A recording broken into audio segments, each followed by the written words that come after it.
Hi friends, ನನಗಂತೂ ಈ ಜಾಬನ್ನು ನಿಮ್ಮೊಂದಿಗೆ ಶೇರ್ ಮಾಡಲಿಕ್ಕೆ ತುಂಬ ಖುಷಿ ಆಗ್ತಾ ಇದೆ.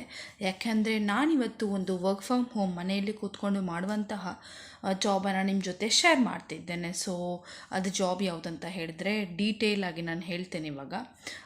ಕನ್ನಡದಲ್ಲಿ ಕನ್ನಡದಲ್ಲಿ ಮಾಡುವಂಥದ್ದು. ಸುಮಾರು ಸಬ್ಸ್ಕ್ರೈಬರ್ ಕನ್ನಡದಲ್ಲಿ ವರ್ಕ್ ಫ್ರಮ್ ಜಾಬ್ ಇದ್ದರೆ ಹೇಳಂತ ಹೇಳಿದಿರಿ. ಪಾರ್ಟ್ ಟೈಮ್ ಜಾಬು ಮನೆಯಿಂದಲೇ ಮಾಡುವಂಥದ್ದು, ಪ್ಲಸ್ ಕಡಿಮೆ ಕಲಿತವರಿಗೆ 10ನೇ ತರಗತಿ ಸೆಕೆಂಡ್ PUC ಕಲಿತವರಿಗೆ, ನೆಕ್ಸ್ಟ್ ಡೇಟಾ ಎಂಟ್ರಿದ್ದು ಕೂಡ ಕೇಳಿದ್ದಾರೆ, ಟೈಪಿಂಗಿದ್ದು ಕೂಡ ಕೇಳಿದ್ದಾರೆ. ಮನೆಯಲ್ಲಿ ಕನ್ನಡದಲ್ಲಿ ಇರುವಂಥದ್ದು ಹೇಳಿ ಅಂತ ಹೇಳಿ. ಸೊ ಆಲ್ಮೋಸ್ಟ್ ನನಗೆಲ್ಲರೂ ಕನ್ನಡದಲ್ಲಿ ವರ್ಕ್ ಫ್ರಮ್ ಇದ್ರೆ ಹೇಳಿ ಅಂತ ಹೇಳಿ ಇದ್ದಕ್ಕೇ ನಾನಿದು ಹುಡುಕಿಕೊಂಡು ಬಂದಿದ್ದೇನೆ. ಸೊ ಎಷ್ಟು ಜನರಿಗೆ ಸೂಟೇಬಲ್ ಆಗ್ತಾರೆ, ಸೂಟೇಬಲ್ ಆಗೋದ್ರೆ ನಂಗೆ ಗೊತ್ತಿಲ್ಲ. ಆದರೆ ನೀವು ನೋಡಿ, ನಾನೆಲ್ಲ ಡೀಟೇಲ್ಸನ್ನು ಸಂಪೂರ್ಣವಾಗಿ ಮಾಹಿತಿ ನಿಮಗೆ ಕೊಡ್ತೇನೆ. ಸ್ಕಿಪ್ ಮಾಡದೆ ವಿಡಿಯೋನ ಮಾತ್ರ ನೋಡಬೇಕು. ಯಾಕಂದರೆ ಕಮೆಂಟಲ್ಲಿ ನೀವು ಕೇಳಿದರೆ ನನಗಂತೂ ಏನು ಅರ್ಥ ಆಗೋದಿಲ್ಲ. ಸೊ ನಿಮಗೆ ಡೌಟ್ ಇರಬಾರ್ದಂತ ಹೇಳಿದರೆ ನೀವೇನು ಮಾಡಬೇಕು, ನೀವು ವಿಡಿಯೋನ ಕಂಪ್ಲೀಟಾಗಿ ಫಸ್ಟಿಂದ ಎಂಡ್ ತನಕ ನೋಡಬೇಕು. ಓಕೆ, ಸೊ ಆವಾಗಲೇ ನಿಮಗೆ ಡೌಟ್ ಇರೋದಿಲ್ಲ. ಇಲ್ಲದ್ರೆ ಡೌಟ್ ಇರ್ತದೆ, ಕಮೆಂಟಲ್ಲಿ ಕೇಳ್ತೀರಿ. ಕಮೆಂಟಲ್ಲಿ ಕೇಳಿದ್ರೆ ಮತ್ತೆ ನನಗೆ ಅಲ್ಲಿ ಹೇಳಲಿಕ್ಕೆ ಸರಿಯಾಗೋದಿಲ್ಲ. ಸೊ ಎಷ್ಟು ಹೇಳಿದ್ರು ಅಷ್ಟೇ, ಅದಕ್ಕೋಸ್ಕರ ಡೀಟೇಲನ್ನು ನಾನು ಇಲ್ಲಿಯೇ ಕೊಡ್ತೇನೆ. ಓಕೆ, ಸಂಪೂರ್ಣವಾಗಿ ಕೇಳಿ. ಸೊ ಇದು ಜಾಬ್ ಯಾವುದಂತ ಹೇಳಿದರೆ, ನಾನು ವೆಬ್ಸೈಟನ್ನು ಕಂಪ್ನಿದು ವೆಬ್ಸೈಟನ್ನು ಮತ್ತೆ ತೋರಿಸ್ತೇನೆ. ಫಸ್ಟ್ ನಾನು ಎಲ್ಲ ನಿಮಗೆ ಏನು, ಹೇಗೆ ಕೆಲಸ, ಏನು ರೋಲ್, ಏನು ರಿಕ್ವೈರ್ಮೆಂಟ್, ಸ್ಕಿಲ್ಸ್ ಎಲ್ಲ ಏನು ಬೇಕು ಅದರ ಬಗ್ಗೆ ಎಲ್ಲ ಹೇಳ್ತೇನೆ. ಓಕೆ, ಇದು ಮನೆಯಿಂದಲೇ ಮಾಡುವಂಥದ್ದು ಮತ್ತು ಕನ್ನಡದಲ್ಲಿ ಕೆಲಸ. RWS ಗ್ರೂಪ್ ಅವರದ್ದು ಕೆಲಸ ಇದು. ಓಕೆ, AI ಡೇಟಾ ಎಂಟ್ರಿ, ಅದರಲ್ಲಿ ನಿಮಗೆ ಕಂಟೆಂಟಲ್ಲಿ ಕನ್ನಡದಲ್ಲಿ ಕಂಟೆಂಟ್ ಮಾಡುವಂಥದ್ದು ಕೆಲಸ. ಸೊ ಇದು ಡೇಟಾ ಎಂಟ್ರಿ ಕಂಟೆಂಟ್ ಕೆಲಸ ಕನ್ನಡದಲ್ಲಿ ಬರೆಯುವಂಥದ್ದು. ಇಲ್ಲಿ ರಿಜಿಸ್ಟ್ರೇಷನ್ ಮಾಡಲಿಕ್ಕುಂಟು. ಈ ವೆಬ್ಸೈಟಿಗೆ ಯಾರಾದರೂ ಮೊದಲೇ ರಿಜಿಸ್ಟರ್ ಮಾಡಿದ್ದಾದರೆ ಅವರಿಗೆ ಗೊತ್ತಿರ್ತದೆ ಯೂಸ್ ಮಾಡಲಿಕ್ಕೆ. ಹೊಸಬರು ವೆಬ್ಸೈಟನ್ನು ಯೂಸ್ ಮಾಡ್ತೀರಂತಾದರೆ ನೀವು ಫಸ್ಟ್ ರಿಜಿಸ್ಟ್ರೇಷನ್ ಮಾಡ್ಕೊಳ್ಳಿ. ನಂತರ ಅಲ್ಲಿ ಅಪ್ಲೈ ಅಂತಿದೆ, ಅದಕ್ಕೆ ನೀವು ಕ್ಲಿಕ್ ಮಾಡಬೇಕು. ಓಕೆ, ಇವಾಗ ನಾನು ಹೇಳ್ತೇನೆ. ಕನ್ನಡದಲ್ಲಿ AI ವಿಷಯದ ಒಂದು ಸುಧಾರಣೆಯನ್ನು ಮಾಡಲಿಕ್ಕೆ, ಡೆವಲಪ್ಮೆಂಟ್ ಮಾಡಲಿಕ್ಕೆ, AIಯಲ್ಲಿ ಅದು ಕೂಡ ಕನ್ನಡ ಲ್ಯಾಂಗ್ವೇಜಲ್ಲಿ ಮಾತ್ರ. ಸೊ ಸುಧಾರಣೆಯನ್ನು ಮಾಡಲಿಕ್ಕೆ AI ಡೇಟಾ ತಜ್ಞರನ್ನು ಹುಡುಕ್ತಾ ಇದ್ದಾರೆ. ಓಕೆ, ಸೊ ಕೆಲಸದ ಪ್ರಕಾರ ನಿಮಗೆ ಮನೆಯಲ್ಲಿ ಕೂತ್ಕೊಂಡು ಮಾಡುವಂಥದ್ದು ಕೆಲಸ ಇದು. We are looking for AI data specialists to support the improvement of AI generated content in Kannada. Job type ಇರೋದು ಫ್ರೀಲ್ಯಾನ್ಸರ್. ಓಕೆ, ಫ್ರೀಲ್ಯಾನ್ಸರ್ ಕೆಲಸ ಮತ್ತು ಪಾರ್ಟ್ ಟೈಮ್ ಕೂಡ ಮಾಡ್ಬೋದು ನೀವು. ಓಕೆ, ಪಾರ್ಟ್ ಟೈಮ್ 10 ಗಂಟೆ ವಾರದಲ್ಲಿ ನೀವು 10 ಗಂಟೆ ಕೆಲಸ ಮಾಡಬೇಕು. ಅದು ಕೂಡ ಪಾರ್ಟ್ ಟೈಮ್ ಮಾಡ್ಬೋದು. ಫ್ಲೆಕ್ಸಿಬಲ್ ಟೈಮಿಂಗ್ಸ್ ಅವರ್ಸ್ ನಿಮಗೆ ಹೇಗೆ ಬೇಕು ಹಾಗೆ. ಓಕೆ, ನೋಡಿ, ನಿಮಗೆ ನಾನು ಇಷ್ಟು ಒಳ್ಳೆಯದು ಜಾಬ್ ಶೇರ್ ಮಾಡ್ತಿದ್ದೇನೆ. ಪಾರ್ಟ್ ಟೈಮ್ ಮನೆಯಿಂದಲೇ ಕೂತ್ಕೊಂಡು ಮಾಡುವಂಥದ್ದು ಕನ್ನಡದಲ್ಲಿ ಎಲ್ಲಿ ಕೂಡ ಸಿಗೋದಿಲ್ಲ. ಸೊ ಇವತ್ತೇ ನೀವು ಅಪ್ಲೈ ಮಾಡಬೇಕು ಇದಕ್ಕೆ. ಮತ್ತು ಇಲ್ಲಿ ಇಮಿಡಿಯೇಟ್ ಜಾಯಿನ್ ಆಗೋರು ಬೇಕು, ಲೇಟ್ ಮಾಡಬೇಡಿ. ಇಮಿಡಿಯೇಟಾಗಿ ಇಲ್ಲಿ ಜಾಯಿನ್ ಆಗೋರು ಬೇಕು. ಪಾರ್ಟ್ ಟೈಮು ನಿಮ್ಮದೇ ಟೈಮ್ಗೆ ಕೂತ್ಕೊಂಡು ಮಾಡುವಂಥದ್ದು. ಟೋಟಲ್ ವಾರದಲ್ಲಿ ನಿಮ್ಮದು 10 ಗಂಟೆ ಕೆಲಸ ಆಗಿರಬೇಕು ಇದರಲ್ಲಿ. ಓಕೆ, ನೆಕ್ಸ್ಟ್ ಇಮಿಡಿಯೇಟ್ ಜಾಯಿನ್ ಆಗೋರು ಬೇಕು ಮಾತ್ರ. ಇವತ್ತು ನೋಡಿ ನಾಳೆ ಅಪ್ಲೈ ಮಾಡಬೇಡಿ, ಅಥವಾ ಅಪ್ಲೈ ಮಾಡಲಿಕ್ಕೂ ಲೇಟ್ ಮಾಡಬೇಡಿ. ಮೊದಲೇ ಹೇಳ್ತೇನೆ ನಾನು, ಇಂಥದ್ದೆಲ್ಲ ಜಾಬ್ಸ್ ಯಾರಿಗೂ ಸಿಗೋದಿಲ್ಲ, ತುಂಬ ರೇರ್ ಸಿಗೋದು. ಸ್ಯಾಲ್ರಿ ಹೇಗೆ ಇರ್ತಾರೆ ಅಂತ ಹೇಳಿದರೆ, USD ಡಾಲರಲ್ಲಿ ನಿಮಗೆ ಸ್ಯಾಲ್ರಿ ಬರೋದು. ಗಂಟೆಗೆ ನಿಮಗೆ ಹೌದು ಲೆಕ್ಕದಲ್ಲಿ ಫಾರ್ USD ಪರ್ ಅವರ್ 1 ಗಂಟೆ ಲೆಕ್ಕದಲ್ಲಿ ನಿಮಗೆ ಸ್ಯಾಲ್ರಿ ಬರ್ತಾರೆ. ಅಂದರೆ ಡಾಲರ್ ಲೆಕ್ಕದಲ್ಲಿ ಕೊಡ್ತಾರೆ, ಗಂಟೆ ಲೆಕ್ಕದಲ್ಲಿ salary. If you are based elsewhere the rates will be different. ಒಂದು ವೇಳೆ ನೀವು ಬೇರೆಯವರ ಕಂಟ್ರಿ, ಇಂಡಿಯನ್ ಬಿಟ್ಟು ಬೇರೆಯವರು ಯಾರಾದರೂ ಅಪ್ಲೈ ಮಾಡ್ತೀರಂತಾದರೆ, ಸೊ ಅವರಿಗೆ ಅವರ ಇದರ ಪ್ರಕಾರ ಸ್ಯಾಲ್ರಿ ಸಿಗ್ತದೆ. ರುಪೀಸಲ್ಲಿಯ ಇನ್ಯಾವುದರಲ್ಲಿಯ ಕಂಟ್ರಿಗೆ ಕನ್ವರ್ಟ್ ಆಗಿ ಅಮೌಂಟು ಹಾಗೆ ಸಿಗ್ತದೆ. ಸೊ ಇಲ್ಲಿ ನೀವು help shape the future of AI. Are you a student, recent graduate, stay at home parent, worker, or professional seeking flexible remote work? Are you interested in shaping the development and safety of today's all models.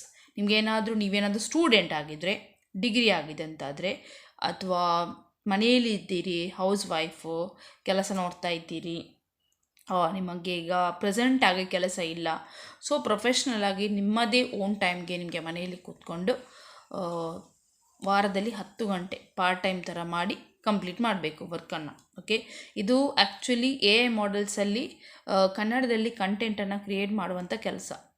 So ಇಲ್ಲಿ ನೀವೇನು ಮಾಡಲಿಕ್ಕೆ ಅಂತ ಹೇಳ್ತೇನೆ ನಾನು. The roles involves performing device data related task including data collection, evaluation and annotation, pairwise comparisons, counting tasks, object tagging and labeling across different content types, audio, video, images or collected data. ಅಂದರೆ ನೀವಿಲ್ಲಿ ಏನು ಮಾಡಬೇಕು ಅಂತ ಹೇಳ್ತಾ ಇದ್ದಾರೆ. So ಇಲ್ಲಿ data ಸಂಬಂಧಿತ ಕೆಲಸ ನಿಮಗೆ, ಅದು ರೋಲು. ಅಂದರೆ ಡೇಟಾವನ್ನು ಕಲೆಕ್ಷನ್ ಮಾಡುವಂಥದ್ದು ಮತ್ತು ಮೌಲ್ಯಮಾಪನ ಮಾಡುವಂಥದ್ದು ಟಿಪ್ಪಣಿಯಾಗಿ, ಮತ್ತು ಕಂಪ್ಯಾರಿಸನ್ ಮಾಡುವಂಥದ್ದು, ನೆಕ್ಸ್ಟ್ ಕೌಂಟಿಂಗ್ ಮಾಡಲಿಕ್ಕೆ, ಮತ್ತು ವಿವಿಧ ವಿಷಯಗಳಲ್ಲಿ ನೀವು ಆಡಿಯೋ ವಿಡಿಯೋ ಚಿತ್ರಗಳನ್ನು ಕಲೆಕ್ಷನ್ ಮಾಡುವಂಥದ್ದು. ಸೊ ವಸ್ತು ಟ್ಯಾಗ್ ಮಾಡಲಿಕ್ಕೆ ಮತ್ತು ಲೇಬಲಿಂಗ್ ಮಾಡಲಿಕ್ಕೆ ಇಷ್ಟು ಕೆಲಸ. Next what we are looking for, ಅವರು ಯಾರನ್ನು ನೋಡ್ತಾ ಇದ್ದಾರೆ. Native level fluency in English proficiency fluency or advanced proficiency in English level B2, C2, AI and data capabilities preferred, experience in one more of the following areas: machine learning task, data collection and processing, data evaluation and quality assurance, and data annotation and labeling. So ಅವರು ಯಾರನ್ನ ಹುಡುಕ್ತಾ ಇದ್ದಾರೆ ಅಂತ ಹೇಳಿದ್ರೆ, ಕನ್ನಡ ಮಾತನಾಡುವವರನ್ನು ಮಾತ್ರ. English ಬಂದರೆ ಬರ್ಬೋದು, ನಿಮಗೆ ಕೆಪೇಬಲ್ ಇದ್ದರೆ ಮಾಡುವಷ್ಟು ಬಂದರೂ ಪರವಾಗಿಲ್ಲ, ಅಥವಾ ಇಂಗ್ಲೀಷ್ ಫ್ಲೂಯೆಂಟಾಗಿ ಬಂದರೂ ಕೂಡ ಪರವಾಗಿಲ್ಲ. ಆದರೆ ಇಲ್ಲಿ ಕನ್ನಡ ಅನ್ನೋದು ನಿಮಗೆ ಕಂಪಲ್ಸರಿಯಾಗಿ ಬರಬೇಕು. ನೇಟಿವ್ ಲೆವೆಲ್ ಫ್ಲೂಯೆನ್ಸಿ ಅವರೇ ಕನ್ನಡ ಇದ್ದವರೇ ಕೇಳಿದ್ದಾರೆ ಅವರು. ಓಕೆ, ಸೊ ಇಲ್ಲಿ ಕನ್ನಡ ತುಂಬ ಇಂಪಾರ್ಟೆಂಟ್, ಯಾಕಂದರೆ ಕನ್ನಡದಲ್ಲಿ ಮಾಡುವಂಥ ಕೆಲಸ ಆದ ಕಾರಣ ಕನ್ನಡದವರೇ ಬೇಕು ಅವರಿಗೆ. ಮತ್ತು ನಮಗೆ ಕನ್ನಡ ಬರೋದಿಲ್ಲ, ಇಂಗ್ಲೀಷ್ ಮಾತ್ರ ಬರ್ತಾರೆ ಅಂತ ಹೇಳಿದ್ರೆ ಅಂಥವ್ರನ್ನ ತಗೊಳ್ಳೋದಿಲ್ಲ, ರಿಜೆಕ್ಟ್ ಮಾಡಿ ಬಿಡ್ತಾರೆ. ಸೊ ಈ ರೀತಿಯಾದಂಥ ಕ್ಯಾಂಡಿಡೇಟ್ಸನ್ನು ಹುಡುಕ್ತಾ ಇದ್ದಾರೆ. ಮತ್ತು what we offer: flexible schedule, opportunity to earn extra income, timely payments. The job is ideal for students, part timers or stay at home parents. ಅವರೇನು ಆಫರ್ ಮಾಡ್ತಾ ಇದ್ದಾರೆ ಅಂತ ಹೇಳಿದರೆ, ಅವರ ಕಡೆಯಿಂದ ನಿಮಗೆ ಬೇಕಾಗಿರುವ ಟೈಮಿಗೆ ನೀವು ಪಾರ್ಟ್ ಟೈಮ್ ಆಗಿ ವರ್ಕ್ ಮಾಡುವಂಥದ್ದು, ಯಾವ ಟೈಮಿಗೂ ಪರವಾಗಿಲ್ಲ. ಓಕೆ, ಪಾರ್ಟ್ ಟೈಮ್ ಆದರೆ ಸಾಕು, ಕೆಲಸ ಇಷ್ಟೇ ಗಂಟೆ ಅಂತ ಇರ್ತಾರೆ ದಿನಕ್ಕೆ ಕೂಡ.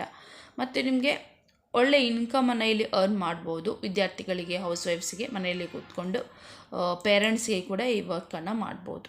ಸೊ ಅಷ್ಟು ಫ್ಲೆಕ್ಸಿಬಲ್ ಆಗಿದೆ. Vendor type: when applying please select the option that best describes your working status.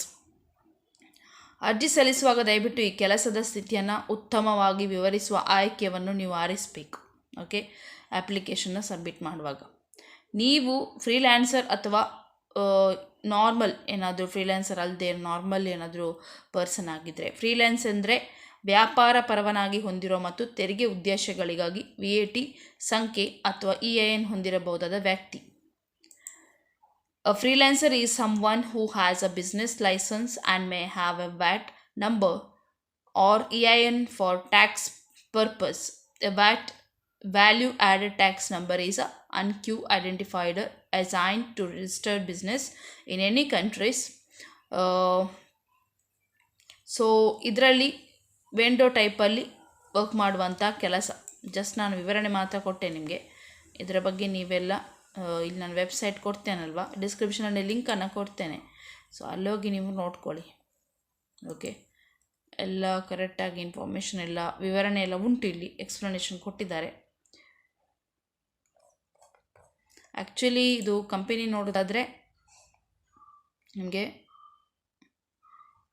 USA based company ಇದು. ಸೊ ಆಲ್ರೆಡಿ ಇಲ್ಲಿ 145 ಅಪ್ಲಿಕೇಶನ್ಸ್ ಬಂದಿದೆ. IA data specialist Kannada. Okay, apply ಮಾಡಿ. ಸೊ ವೆಬ್ಸೈಟ್ ಒಮ್ಮೆ ತೋರಿಸ್ತೇನೆ ನಿಮಗೆ. ಎಲ್ರಿಗೂ ಲಿಂಕ್ಡ್ಇನ್ ಅಂತ ಹೇಳಿ AI ಡೇಟಾ ಸ್ಪೆಷಲಿಸ್ಟ್ ಕನ್ನಡ ಇಲ್ಲೆಲ್ಲ ಉಂಟು, ಒಮ್ಮೆ ನೋಡ್ಕೊಳ್ಳಿ. ಇಲ್ಲಿದ್ದದ್ದು ನಾನು ಎಕ್ಸ್ಪ್ಲನೇಷನ್ ಆಲ್ರೆಡಿ ಕೊಟ್ಟೆ. ಸೊ ಫಸ್ಟ್ ಯಾರಾದರೂ ಅಪ್ಲೈ ಮಾಡ್ತೀರಂತಾದರೆ ಇಲ್ಲಿ ಅಪ್ಲೈ ನಾವು ಅಂತ ಇದೆ ಅಲ್ವಾ, ಅದಕ್ಕೆ ಕ್ಲಿಕ್ ಮಾಡಿ ಇಲ್ಲಿ. ಓಕೆ, ಅಥವಾ ಫಸ್ಟ್ ಸ್ಟಾರ್ಟಿಂಗ್ ಯಾರಾದರೂ ಹೊಸತು ರಿಜಿಸ್ಟ್ರೇಷನ್ ಮಾಡೋದಾದರೆ ಇಲ್ಲಿ ಜಾಯಿನ್ ನಾವು ಅಂತ ಇದೆ, ಅಲ್ಲಿ ಹೋಗಿ ಮಾಡ್ಕೊಳ್ಬೇಕು. ಅಥವಾ ಡೈರೆಕ್ಟ್ಲಿ ಅಪ್ಲೈ ಅಂತ ಮಾಡಿದರೂ ಬರ್ತದೆ mostly. Okay, email I D ಅಥವಾ ಫೋನ್ ನಂಬರನ್ನು ಹಾಕಿ ಎಗ್ರಿ ಟು ಜಾಯಿನ್ ಅಂತ ಕೊಡಿ. ಓಕೆ, ಅಥವಾ ಕಂಟಿನ್ಯೂ ವಿತ್ ಗೂಗಲ್. ಹೇಗೆ ವರ್ಕ್ ಇದೆ, ಏನು ನಿಮ್ಮ ರೋಲು, ಏನು ಕಂಪನಿಯವರು ಆಫರ್ ಮಾಡ್ತಿದ್ದಾರೆ ಅಂತ ಹೇಳಿ email I D application submit ಮಾಡಿದ ಮೇಲೆ ಇಮೇಲ್ ಐ ಡಿ ಮತ್ತು ಕಾಂಟ್ಯಾಕ್ಟ್ ನಂಬರನ್ನು ಹಾಕಿ. ಸೊ ಮೇಲ್ ಕೂಡ ಬರ್ಬೋದು ನಿಮಗೆ ಕಂಪನಿಯಿಂದ. ನೆಕ್ಸ್ಟ್ ಕಮೆಂಟಲ್ಲಿ ನನ್ನ ಹತ್ರ ಕೇಳಬೇಡಿ ನೀವು ನೆಕ್ಸ್ಟ್ ಪ್ರಾಸೆಸ್ ಏನು ಅಂತ ಹೇಳಿ. ಅಪ್ಲೈ ಮಾಡಿದ ಮೇಲೆ ನಿಮ್ದು ಏನಾದರೂ ರೆಸ್ಯೂಮ್ ಏನಾದರೂ ಸೆಲೆಕ್ಟ್ ಆದರೆ ಖಂಡಿತವಾಗಿ ನಿಮ್ಗೆ ಯಾರು ಕಾಂಟ್ಯಾಕ್ಟ್ ಮಾಡ್ತಾರೆ.